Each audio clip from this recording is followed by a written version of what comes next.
Hello, Joe. Hi, it's great to be with you this evening, Chris. Likewise, likewise. Welcome back, a returning guest. Um, we talked a little bit about education and learning last time.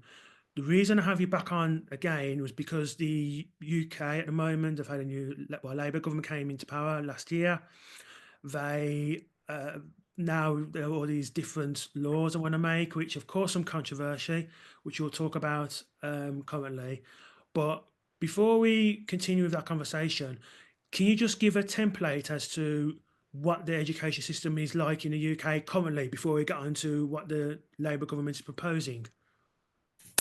Yeah, well, that's a big question. If you ask lots of Conservative, former Conservative MPs and current Conservative MPs, they will say that education is really one of the big success stories.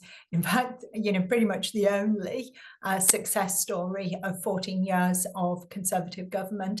And what they mean by that is that Britain currently is actually not doing badly when it comes to international league tables in terms of English and maths and those kind of basic skills that you would expect children to have.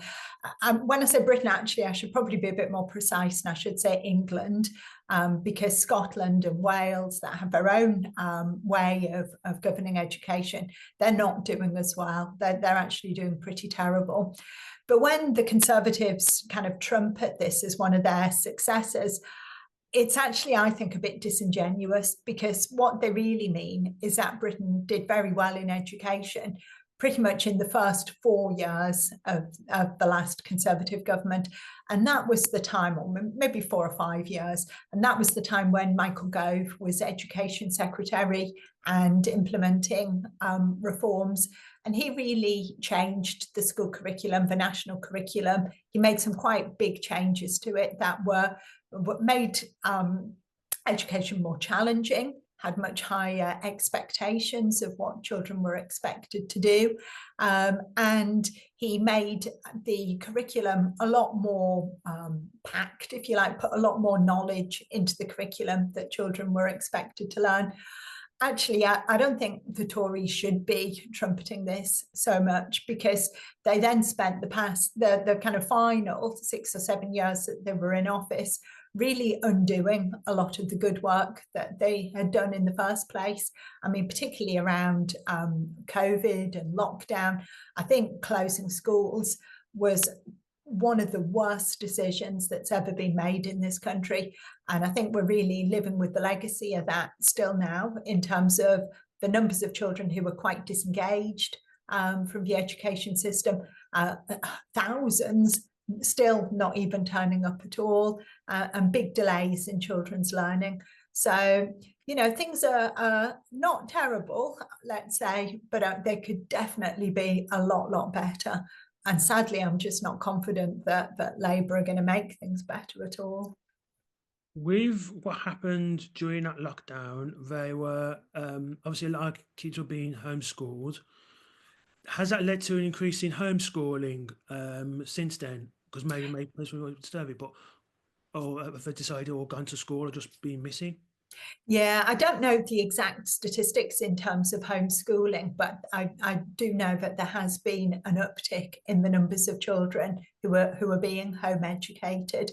But of course, that phrase, home education, it covers a very wide range of behaviours, from some children who no doubt have very diligent parents who are giving them a full and kind of rich educational experience at home, perhaps are privileged enough to be able to supplement homeschooling with tutors and trips to museums and art galleries and libraries, etc. But then you've no doubt got some other children who, teachers have ticked the box, or schools have ticked the box, social workers have ticked to say home education, but in actual fact, it doesn't mean much at all. And the group that concerns me, and I think should really concern all of us, are the number of children who have just gone missing. They've been called kind of ghost children, children who maybe turn up once in a while to school, are perhaps still officially on somebody's register somewhere, but are not really keeping up with education in any meaningful sense, or some children who've just disappeared off school rolls altogether. And I do think that's a really, really big problem. What have the government done to track these missing children? Have they introduced anything? Yeah, there's been quite a lot of talk, and certainly under the last Conservative government, there was quite a lot of talk. And I mean, people who listen to commercial radio stations, there've been a number of adverts, for example, that have been running post-COVID that I remember hearing, kind of reminding parents, if you like, that the children have to go to school, and there's fines in theory for parents whose children don't go to school, and you can even be taken to court if you don't send your children to school or you're not home educating them. But I think this is really quite a feeble response. The other thing that I think worries me even more, though, and I think this is the direction the Labour Party is heading in, is you see reports coming out of the Department for Education where they think the reason why children don't go is because school is not fun, or things are too challenging for children. And so the solution is to have more kind of counsellors, free breakfast clubs, more fun activities. And I actually think that really is counterproductive. I think that's the very, very worst way to encourage children to go to school, because, I know I'm quite old now, but I can remember being a child. And I remember even when I was a child, whatever your teacher's idea of fun was, it was always a million miles away from your own idea of what was fun. And the idea of teachers kind of jumping up and down and dancing for children to make them happy and make them want to be in school, this is just not realistic. Children will find their own ways to have fun and want to, the best way to get children to go to school is actually have something on offer that they can't get elsewhere. They can get breakfast in McDonald's or at home. They can get fun by hanging out with their friends. But what they can't get elsewhere is an education. And it's actually making the stuff that children have got to learn so interesting and so inspiring that's going to make, and giving a sense to children of how important education is. I think that's going to be much more successful in trying to get them to be into school than either threatening the parents with court appearances or, designing a curriculum that's centered around play rather than actual work. Is that necessary to play devil's advocate? Is that necessarily a bad thing? Because yes, as a child, you have to be educated, be homeschooling, actually go to other school and whatnot. But you don't want a lesson that's necessarily dull as ditch water, because otherwise you may not learn anything from that either, especially with some subjects. So I hear what you're saying about fun, and I agree to a part. But isn't there a case with some lessons where you have to at least make it a little bit fun so it's engaging, especially if it's a very dull subject? I guess I would go more for the word interesting rather than fun. I think, teachers, good teachers, can always make any subject interesting. And that's really, I think, the most important job of being a teacher. You try and make it interesting, and you try and explain what's important, like say about the subject that you're teaching, why you think it's important that children should learn this subject. And I think I would prefer that to the idea of fun, because I think fun kind of, to me, implies games, and not taking something necessarily that seriously.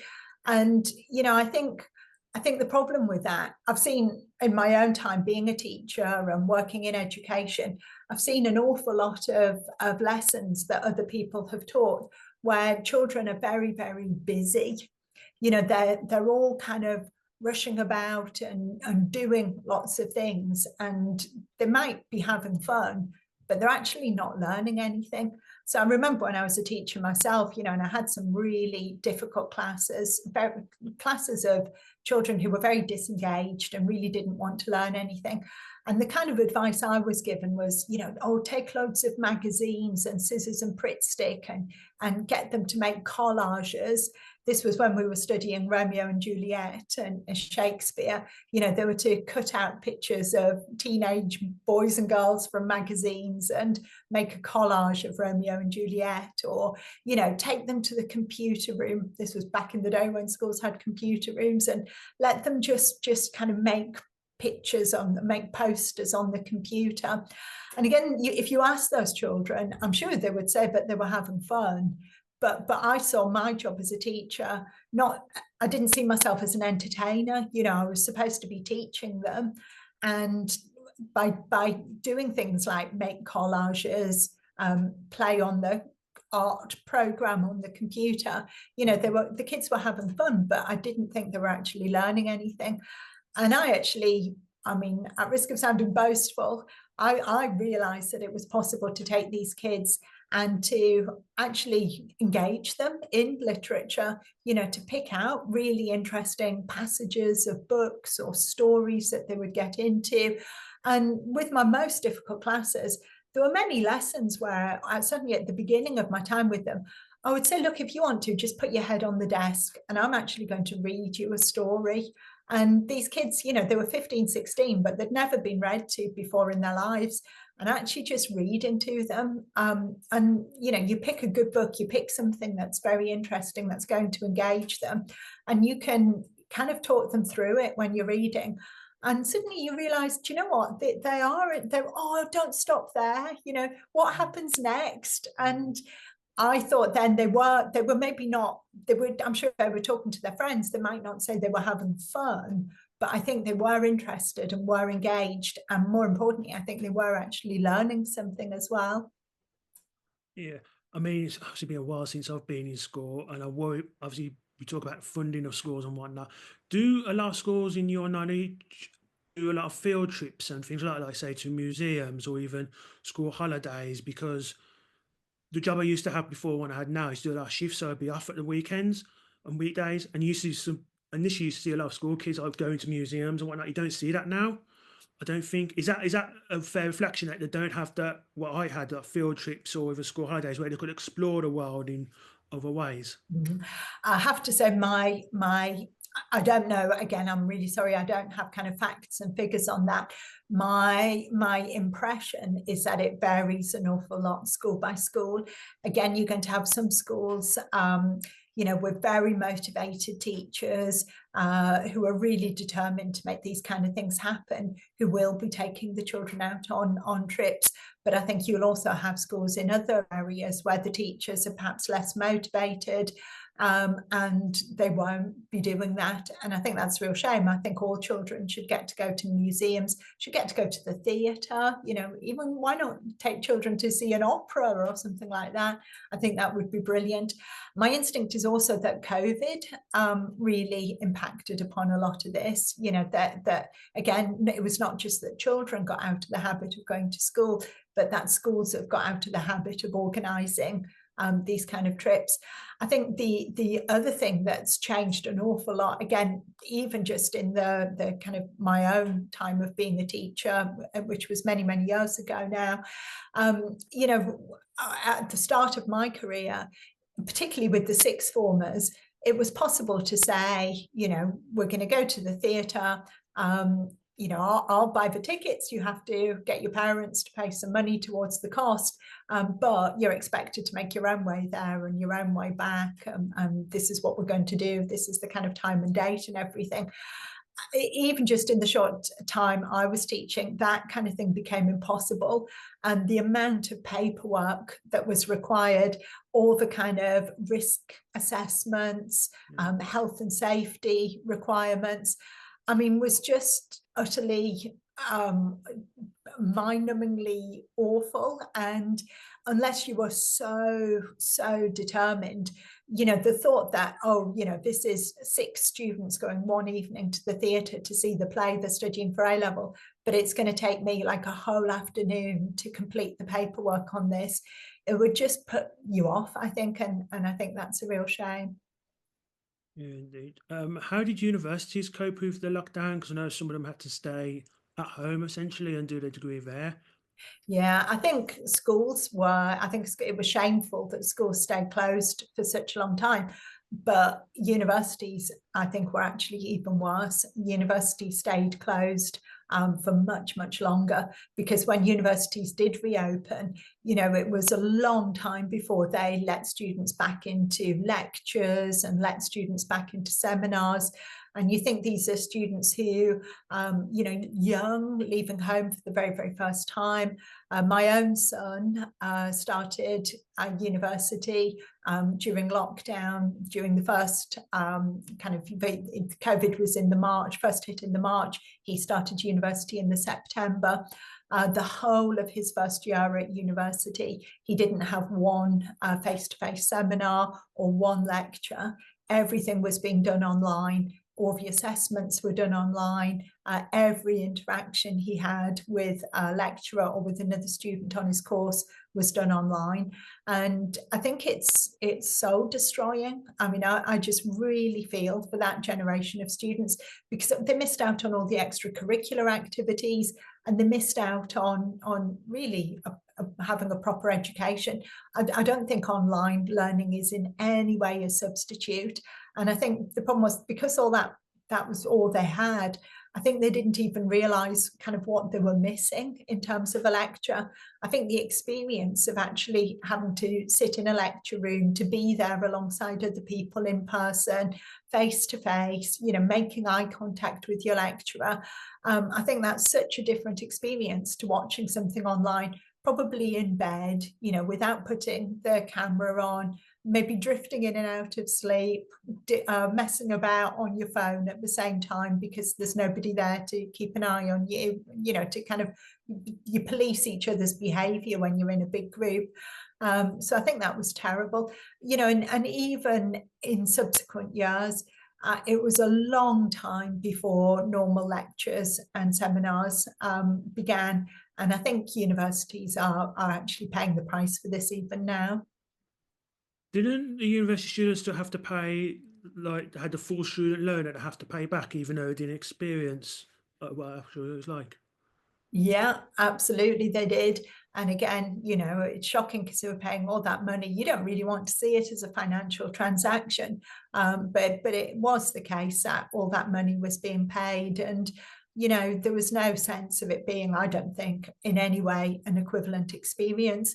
But of course, what universities do now is they say, the courses that they're teaching are broken down into learning outcomes and assessments, and they say, well, the learning outcomes were still met and people were still teaching, and things were still happening. And so that's why students were expected to still pay the full amount of money. And in a way, I'm not dissing lecturers. Again, if my son started university, my husband's was a lecturer at university during the COVID lockdowns. And I know lecturers, and no doubt some teachers too, were working very, very hard, but it was not in a way that was productive for education. And I know a lot of lecturers as well who would really have preferred to have been able to go onto campus and do face-to-face seminars and face-to-face lectures, but it was the university managers, I mean, I guess really national laws as well at first, and then university managers that were actually preventing them from doing that. Yeah, it's a shame because it's almost like a lost generation of kids that haven't had the experience of uni, like you say. But one thing I was thinking, you used the words there, financial transaction. Regardless of which government comes in and regardless what happens abroad, isn't one of the problems over the last, I'll say, 25 years, is that education has almost been seen as this financial transaction, in the sense of you're doing this to get this qualification and now you're doing it for your CV.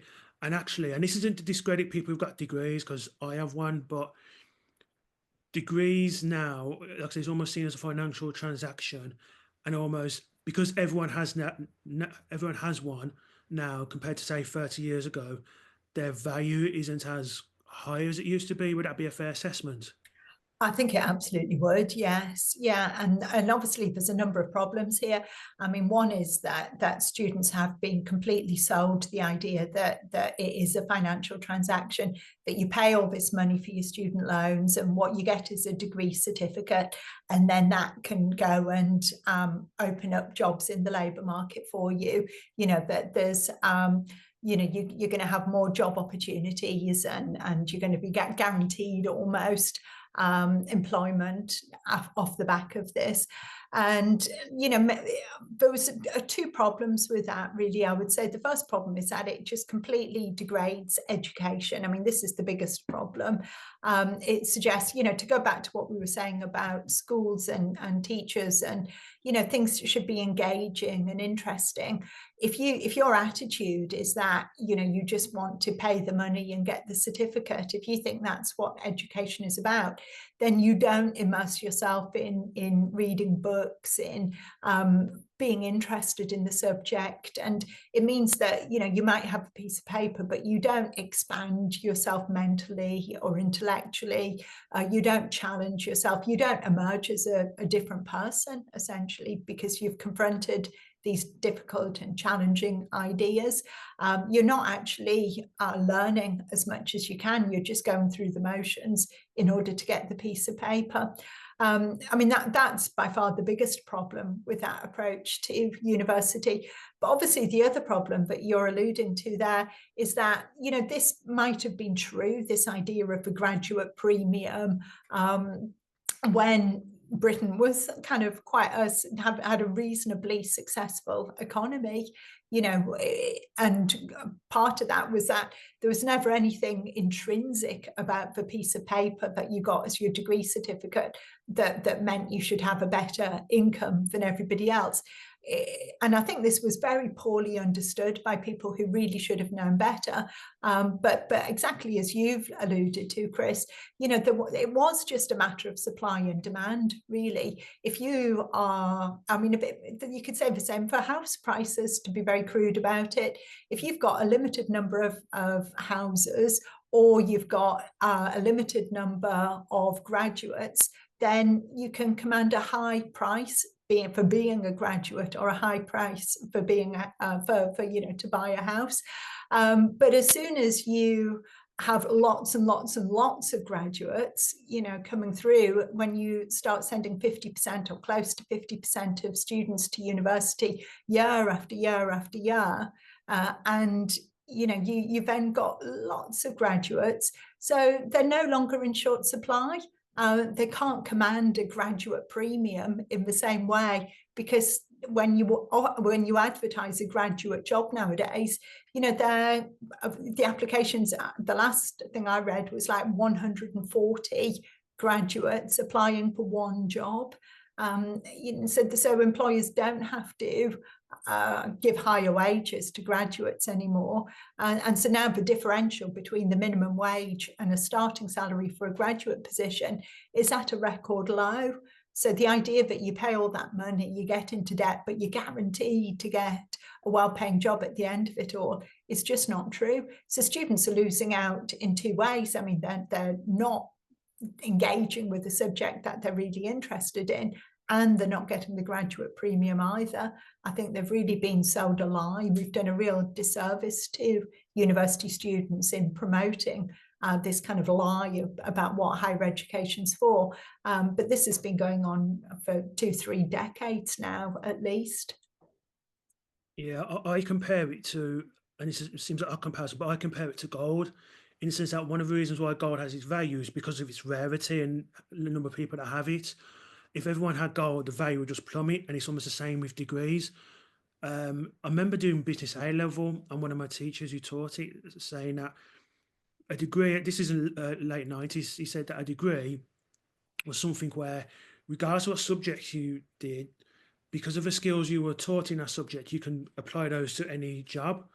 So to give you an example, I worked in retail, and the shop I worked in had different sections, and none of them worked, the section managers worked in retail apart from one, but they all worked there because all of them had a degree because of the skills they learned. Whereas now, and this comes on to another question, it seems like you have to be very specific with degrees in terms of what you want to do. So if you want to be psychologist, you have to get a psychology degree and so on and so forth. And I just wonder, because I'm a big fan of self-learning, and that's something that seems to have gone. It seems like we used to talk about Mickey Mouse degrees, but now it seems like we need to have a qualification for everything. And do you think that self-learning is less valued now than it was, say, 20, 30 years ago? Yeah, I do, and I think this is a real shame. I think just the whole kind of culture that we live in. I mean, obviously, my main interest is the education system, and I think schools and universities are largely responsible for this.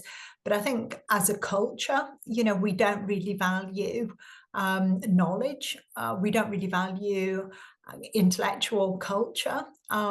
If you look at the types of books that people used to read, for example, I know this probably sounds silly, but I'm kind of like you, Chris. I try and set myself challenges to kind of keep myself learning new things, and not for any reason at all, just purely for the sake of it. I want to know kind of what other people know. If I come across something, people have read books that I haven't read, then I kind of want to read those books too, so I know what they know. And about this time last year, I kind of set myself a New Year's resolution that I was going to read a lot more Dickens, because I'd been at a conference with some people, and these were much older people than me who'd been very well educated, and they kind of talked so casually about all the different Dickens characters and all the different Charles Dickens books that they'd read. And I'd read a couple, but I'd certainly not read all of them, and I couldn't keep up with their conversation. And I thought, I'm going to make sure that if I'm back in this position in a couple of years' time, I can keep up, and I'm going to make sure that I read these Dickens books. But I have had a lot of fun along the way, and I've read a good few since then. But what surprises me about when you look at Charles Dickens is that these are, really kind of fat novels, big, thick works, and complex language, and very, very detailed plots, a lot of them that have numerous characters that you have to keep up with. And yet you go back to the time when these books were written, and they were like the equivalent of soap operas, really, at the time. They were being sold in installments. Poor people, people who didn't have a lot of money, were saving up to buy these installments of Charles Dickens's latest novel, and they'd pass it around amongst themselves and sit around and read it. Obviously, it sounds like I'm being a bit romantic. This is a time before television and videos, films, and all the rest of it. Certainly a time before phones and social media and YouTube. But clearly, at other points in time, there's been an appetite for novels, it doesn't even have to be literature. I've also been thinking a lot recently about television programs, and just a period of time when the type of drama that the BBC would serve up to people could be quite challenging, quite innovative, involving playwrights who were going to think outside the box, have some really, interesting, challenging storylines that really pushed viewers. But people watched and talked about them, talked about these programs at work the next day. Now, you get like Traitors and Bake Off and location, just to pick three programs at random. These are programs that do not require any intellectual effort on our behalf whatsoever.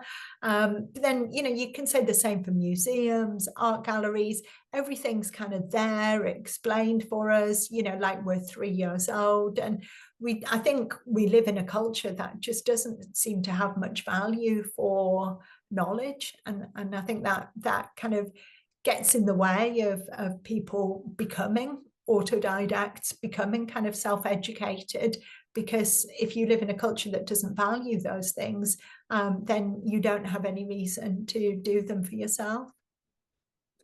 Yeah, it's interesting. I mean, especially as we spoke before this. Obviously, I'm trying to write scripts myself at the moment, and one of the ways you do is just read scripts and you learn an account.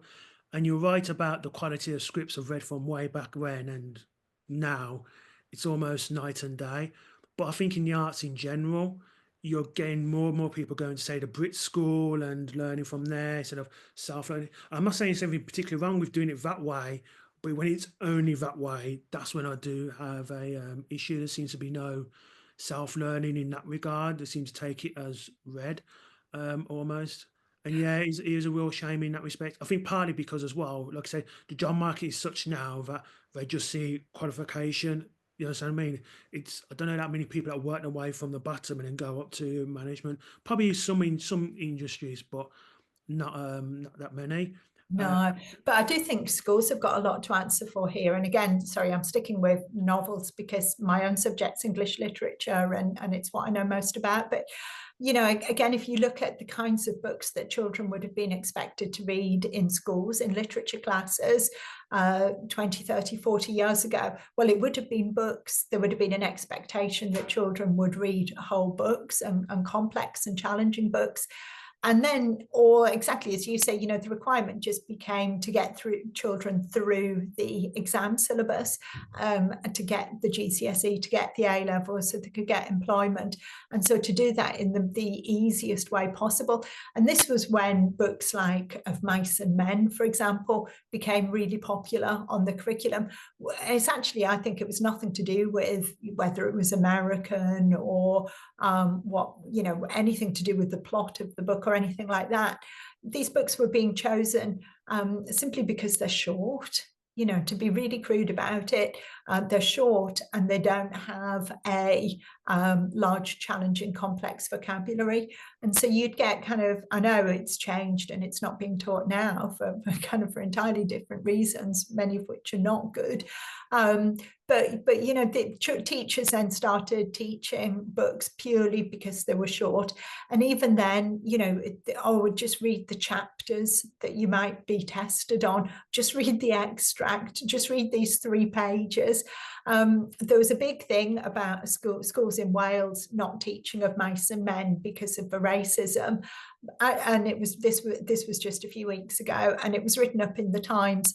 And I have to say, the thing that shocked me most when I read it was not that schools were no longer teaching it because of racism, but they interviewed one boy and he said, when we were listening to the audio book in class, you know, other children were looking at me and my jaw nearly hit my Gosh. toast when I was having my breakfast. So I was just thinking, what the hell is that teacher doing, putting an audio book on for kids to listen to in class? Like I was saying right at the beginning, you know, if you're an English teacher and you've got a class of children in front of you, that's actually a really privileged position. And if you're an English teacher who's not capable of reading a book to hold the attention of teenagers, if just for half an hour, you know, you should not be a teacher as far as I'm concerned. But I think there's absolutely no excuse whatsoever for a teacher playing an audiobook to children. And it gives the wrong message to children. It says, you know, that reading is boring and not relevant and not something you need to do. You know, go away and watch the film and listen to the audiobook, and that's all you need to do. And I think that kind of attitude then filters into our culture and then impacts upon the reading children do outside of school or don't do, and even the types of the expectations, very dumbed down expectations of what people are capable of dealing with in terms of television programs. Kind of linked to the last 2 points we've talked about. So when I was at school, my English teacher wasn't the best. And so even though I could read, I never saw it as enjoyment. And it wasn't until I first went to university when I was 19, because I couldn't afford a TV license, the local radio was poor. And so my joy initially came from books, initially autobiographies, but then I found authors who I liked. And it got me thinking as you were saying that back then, we're talking like late 90s, early 2000s, you used to have a lot of talk about learning and not appreciating. You used to have a lot of documentaries on TV, which you still do, be it nature documentaries or documentaries to do with science or Carl Sagan and whatnot. Do you think that's as much as an issue as well, in that once a child is interested in something in school, there's not something, apart from possibly museums, not something like that which is encouraged enough outside of school to go and explore that particular subject? Yeah, I do agree with you. I mean, I guess one of my memories from childhood, I don't know how old I must have been, maybe kind of 12, 13, I guess, maybe a little bit younger. It's very, very famous, a series of documentaries that were on history programs, The World at War. I'm sure a Yeah. lot of people would have heard of them. And, even now, I don't think I've watched many of them because I was too young. And I think, my parents probably sent me to bed. But the theme tune of it, because this was on so regularly, I don't know what night it was, but that kind of haunting theme tune, I won't sing it, but it still Yeah. plays in my memory to this day. And this was obviously a very big part of life for a lot of people to tune into. But at risk of being very kind of political about this, I think one of the big problems here is that there is a certain elite contempt for ordinary people, regular people. And I think when you go back to like the 1980s and with documentaries like The World at War and Play for the Day type dramas that were very complex and challenging kind of scripts, clearly there was a sense from television producers that the general public was capable of appreciating these things, and that if you make it, they will come. That you could put these programs on the television, and there would be an appetite for them, and people would want to watch them. And for me, that is the big thing that's changed. That now the people who are working as television producers, or even book publishers, or museum curators, there's such a contempt for working class people in general. It seems that there's this sense that, well, why would you even bother kind of making serious documentaries or challenging plays or difficult exhibitions, because people either won't appreciate it, won't want to see it. All people want is some kind of brain candy thing to veg out to, and people won't watch these things. I think that's one thing. I think the other way this contempt shows is obviously in relation to kind of identity politics as well, that everything's got to come with some kind of lesson to it, about that, unless there's a kind of moral lesson about whatever it is, the evils of colonialism, or the need to be LGBTQ friendly, then again, people are so stupid that they need those lessons kind of rammed home to them. And I think that puts a lot of people off. I mean, certainly it puts me off if I sit down to watch a drama or to read a kind of a recently published novel. And if I start feeling like I'm being preached at, I just stop and find something else to do instead. Yeah, indeed, indeed. Do you think, just going back to working class education, and I'm probably going to link this now to Labour because I think one of the things they've done is ban Latin, I think, in some Yeah. schools.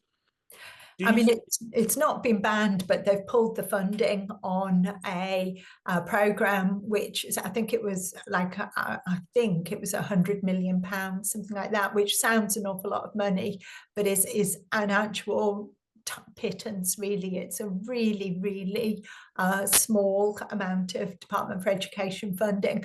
And this was going to allow, of this money was being used to pay for Latin teachers in state schools, so that state school children, possibly some in working class areas as well, would have the possibility to learn Latin. So it wasn't just the preserve of private schools, fee-paying schools. And it was one of their first acts. As far as I'm aware, there was no consultation about it, certainly no public discussion about it. It was just announced that the funding would be pulled. And also the funding would be pulled in the middle of a school academic year, not even waiting until the school holidays. So you're going to have some schools, no doubt, will find this money from elsewhere and cut corners to try and make sure children can carry on who are studying this subject. But again, it's this really kind of low expectations, and I think it's like school sixth form politics. It's a really kind of embarrassing idea that learning Latin is elitist, and posh and stuck up. Yeah. So, you don't want working class children, of course, they are not learning Latin. They don't want to learn Latin. So everybody's got to be dumbed down to the same level. I'd actually say put more money into Latin, make this available to every school and every child who wants to learn it, give everybody a little taste of it so that they can learn some and see if this is for them or not. That would be, if Labour's genuinely worried about elitism, the best way to challenge the elitism of Latin, Greek, classics would be to make them widely available to everyone. What they've done by cutting the funding to this subject is they've made it more exclusive, more elitist. Now kids who are not going to be paying schools are not going to stand any chance of having an opportunity to learn Latin at all. It's absolutely tragic. Yeah. Is it a bit like a soft bigotry of low expectations behind all this? I think that's a great phrase for it, Chris. I really do. And I think that that's absolutely what it is. And it's not just in Latin, but you see this with absolutely every thing that Bridget Phillipson, Labour's Education Secretary, has said over, well, since taking office in July. It's playing class warfare with children's education in a really crude way that suggests that working class children in particular are not actually capable of learning and shouldn't even be given the opportunity to have complex subject matter. That schools are better off being turned into breakfast clubs because, of course, parents aren't capable of giving children breakfast themselves.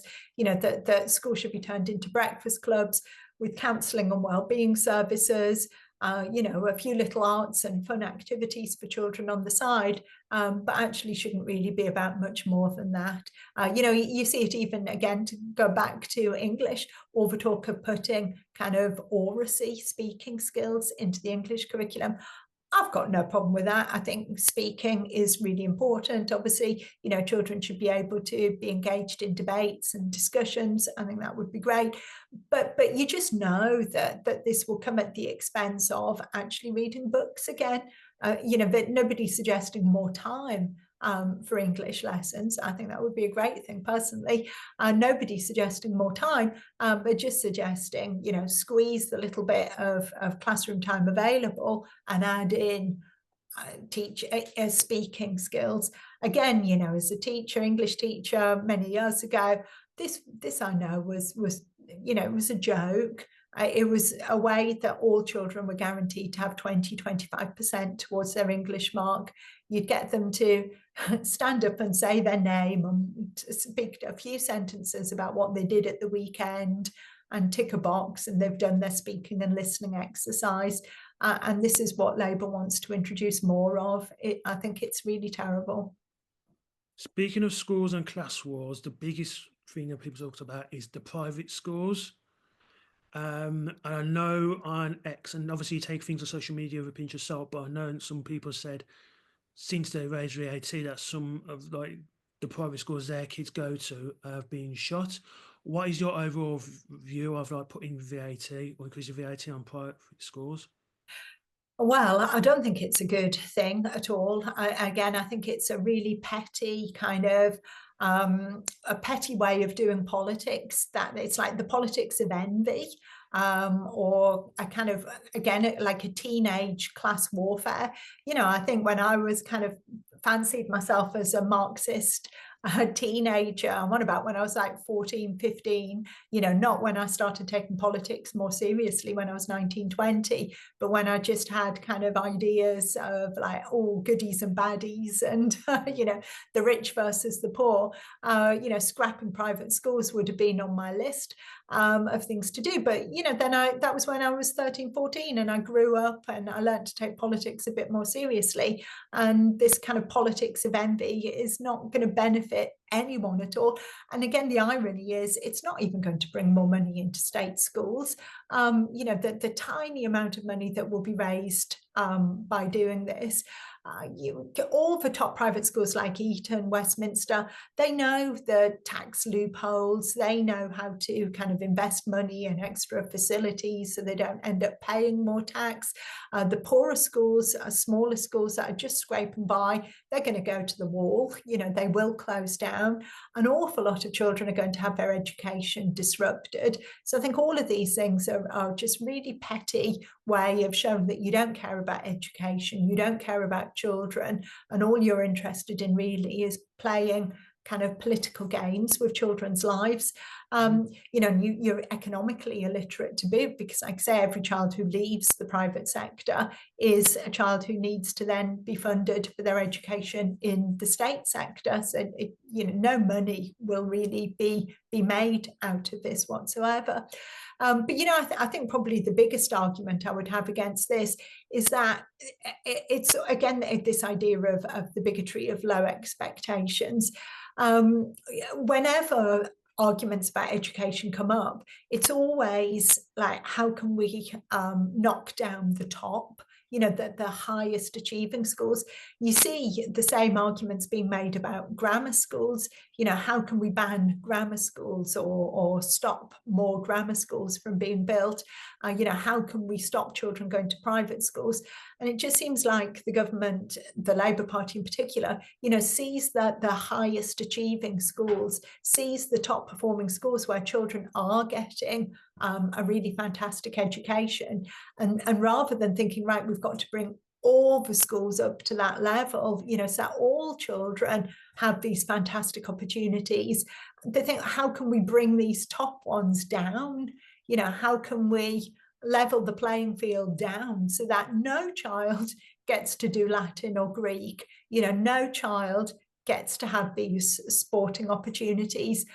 I think they've got it completely the wrong way around. If I was Education Secretary, I'd be looking at Eton and Westminster, and I'd be thinking, how can this be a model for every school in the country? What needs to happen to make every school like this? And it's not simply a question of money. I know that's the easy answer to say, well, we need lots more money. But actually, schools like Michaela School in London show that children can get a very, very good education, and other schools, as well around the country show that it can be done. It's not simply a question of money. Money helps, but it's not just money. But you want to look at the standards, look at what's going on in the classroom, look at how those children are being taught, and think, how can you replicate that for every school? And instead, like I say, the Labour Party just seems intent on knocking the top ones down to bring every school down to the level of the lowest. I interviewed Tony Cieo for his podcast last year because we were talking about his book that was released around about that time.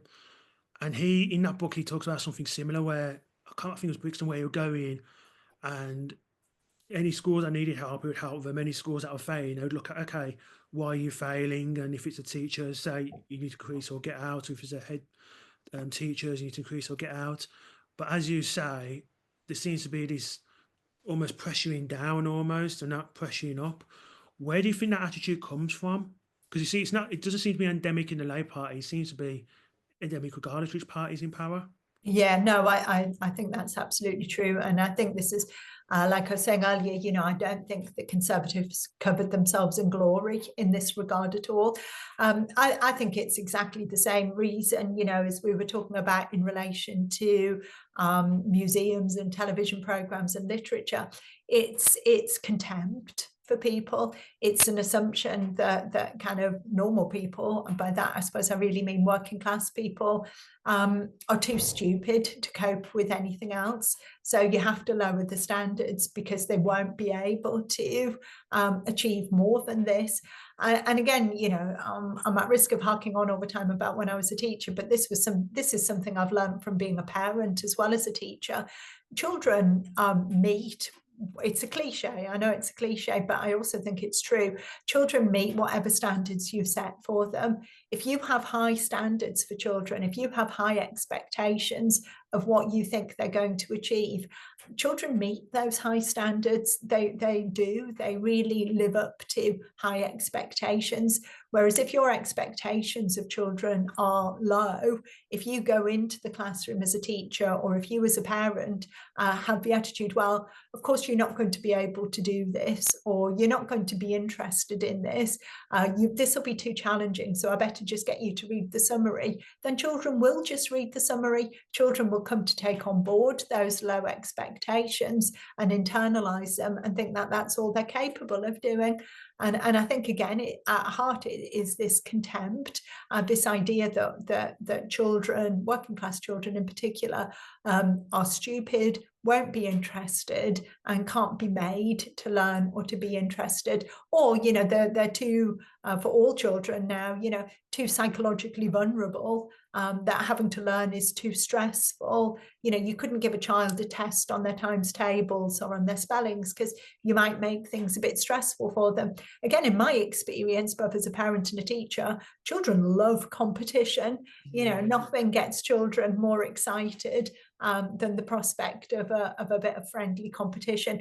Obviously, you've got to, if it's a good school, it'll make sure that these competitions are happening on the sporting field, and in the English classroom and in the maths and science classroom, to give all children a bit of a chance of being the one who's going to have an opportunity to shine. In the music studio, in the art classroom, you want to have those high expectations right across the board. And like I say, hopefully every child will find something where they feel as if they can excel a little bit. But the idea that you have to dumb everything down just speaks to this idea that children are not really considered to be capable. They don't really amount to much, so there's no point trying. And if you do try, you'll probably make them mentally ill because they get too stressed and anxious. It's just a reflection of the world in general. Like, we can blame schools for it, but it's almost like schools have adapted that approach based on the outside world, not the other way around, i.e. the outside are adapting it because of schools. Yeah, I think there's some truth in that. I think, like saying earlier, I think there's a big kind of, this is a big problem within our culture more broadly, and it's a problem within our politics, with our political elite, with the kind of managerial class, if you like, in this country, the people who are in charge not just of schools, but of universities, museums, art galleries, all the creative industries.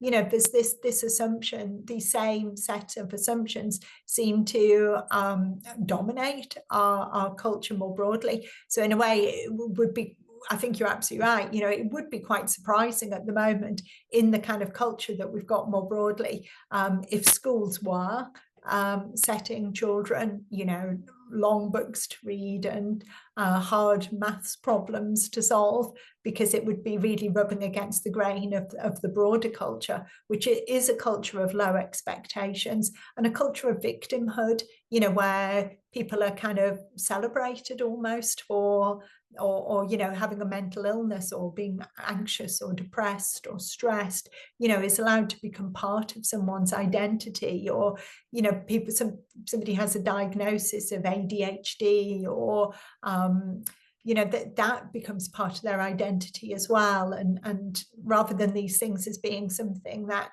you can overcome this, or you can find strategies to work around it, or it shouldn't hold you back, these things become kind of celebrated as limiting what people can achieve, but also like an integral part of their personality. Yeah, indeed. In summary, because I started this interview by saying about Labour, what other policies are they looking to introduce in their term in office? Well, the big one that we've not talked about so far is this curriculum review that Bridget Phillipson announced pretty soon after taking office. So this is a review of the whole national curriculum, every subject across the board of what it is that children should be taught in schools. Now, I have to say, I am not aware of any justification for this review.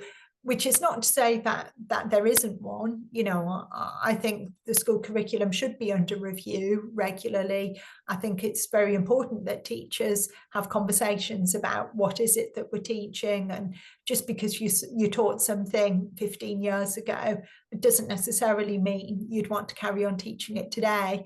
But at the same time, I don't think there are also arguments just for saying, let's tear it all up and have a blank sheet of paper, let's start again, you know, without a good reason. You know, we need to discuss these things.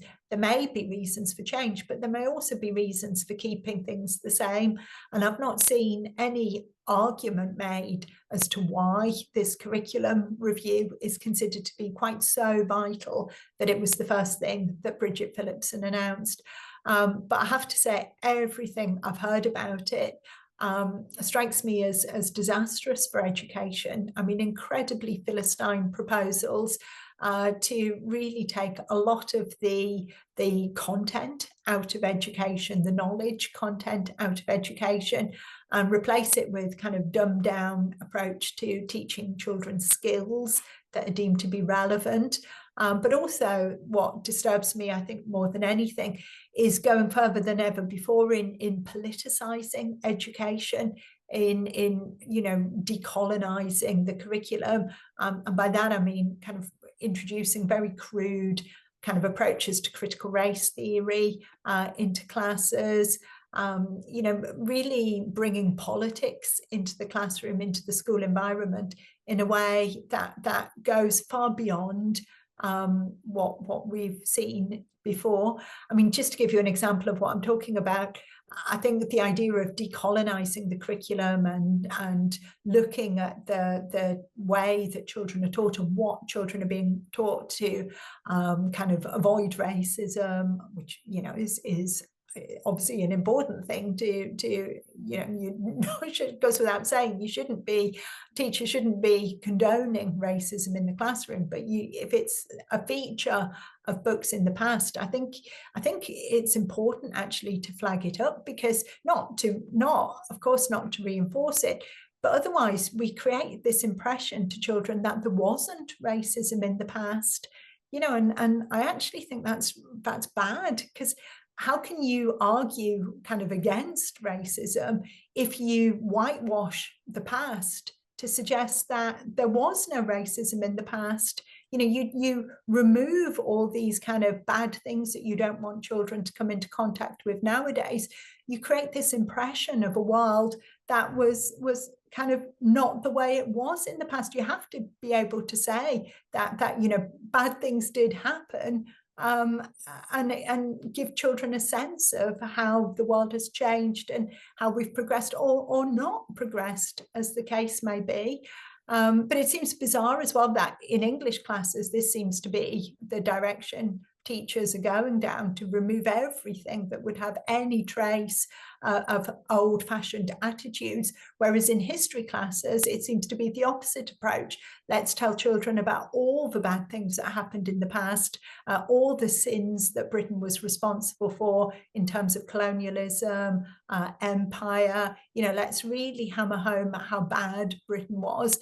But then, you know, at one point, I think subjects, I thought naively, subjects like science and maths were spared. This was a feature, this kind of decolonized approach was a feature of English and history and subjects like that. But it's actually the Royal Societies of Chemistry and Biology are submitting proposals to the government as part of this curriculum review to say that, you know, even these science subjects should be politicized, that children should be taught about, you know, what's considered to be Western and non-Western science. Children should have pointed out to them why people in non-Western countries haven't made kind of bigger contributions to world science. Yeah, I mean, to me, this is just so wrong, because one of the beautiful things I think about science and maths is that, you know, I'm not good at these subjects, so I'm giving a very basic example here, but, you know, 2 + 2 is 4. You know, that is true whatever your skin color, whatever your sexuality, whether I'm in England or in Poland or in Mozambique, wherever you are in the world, whatever your age, sex, sexuality, skin color, these facts, these scientific facts are true. They are universally true. And so to try and then politicize science to bring kind of attitudes towards race and racialize essentially subjects like this, I just think is unforgivable. And again, I think the risk is it just turns children off. People who are interested in maths and science, they like the objectivity. Nobody wants to go to the science lesson to hear a lecture about, racism 100 years ago. And that's, it's not the place for it. Sorry, it really upset No, me, it's all this right. I'm curriculum just review wondering, going has off on sport one. always been politicized to a degree? And I'll give you an example. If you're talking about the Second World War, and the way I was taught it was obviously England, also Great Britain came up against Germany and they fought and they basically won the war. That's a very simplistic way of how I was taught it. Where in actual fact, I'd learned a bit more about the war since I've left school, like Operation Barbarossa and stuff like this, which, especially what's happening in Ukraine and Russia, I think is a major gap in people's knowledge. And there's probably an argument to say that there were certain books on the curriculum that were politicised if you're English. So has school curriculums always had that politicisation, have it, or had that gaps in knowledge? No, it's a good question, and this is a point that I've heard made before, and undoubtedly there is some truth in that. I guess what people would say was that in the past, the curriculum was kind of patriarchal or racist or sexist, reinforced a sense of kind of British identity or even kind of white superiority, and that really what's happening now or has been happening over recent decades is just a pushing back on what was already a politicized curriculum. And I do undoubtedly think that there was some truth in the way that history, English literature, that there was a political element in that. But I guess a few points I would make is that, one, I think certainly when it comes to Britain, I don't think colour, skin colour, race, ethnicity, whatever we want to call it, should come into it at all. But I think a sense of being British and British history, English literature, I actually do think these are important because it should be something that we're able to say to all children. Again, whatever your skin color, whatever your sex, whatever your sexuality, whatever it is about your identity, you are all British. And actually that's a thing which transcends all those other features of a person's identity. And actually, if you're part of Britain, which you should be by definition of being sat in a British classroom, having some knowledge of British history, I would say the good and the bad, children should get a balanced approach to history, having some sense of British history, of English literature, of knowing about the culture and the country that you are a part of. We bang on about inclusion. I actually think the nation is the most inclusive way of saying, you are part of this country. We want you to be part of this country. And in order to be part of this country, we want you to know about the history, and we want you to know about the values and, the different literature and culture that shaped this society. I think that's very important. The other thing I would say as well is that, for all I've said, we should teach the good and the bad. And I would stand by that, particularly for kind of a balanced approach. You shouldn't just be kind of all rah-rah and whitewash over bad things that happened.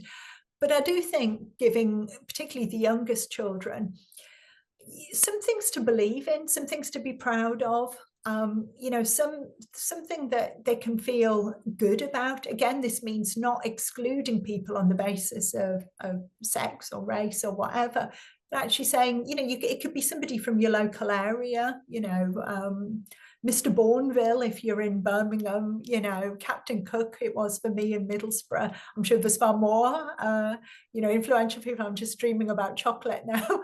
But, you know, Birmingham has its heroes, you know, these heroes of the Industrial Revolution.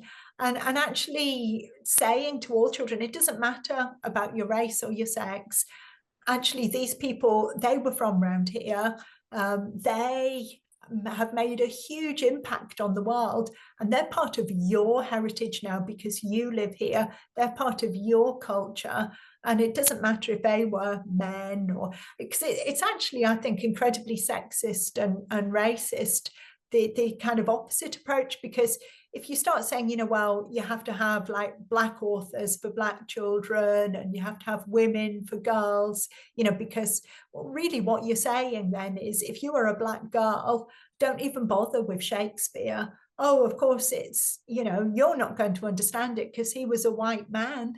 And that's very insulting, I think. I think, you know, Shakespeare again is somebody, and Charles Dickens, you know, all these famous literary figures, they are accessible to everybody all around the world. You know, they transcend the beauty, the imagination, the kind of what they speak to in our common humanity goes far beyond race and sex, you know, and saying, well, because they're old, we can't understand them. And I think there's enough of kind of universal value that we can offer them to all children.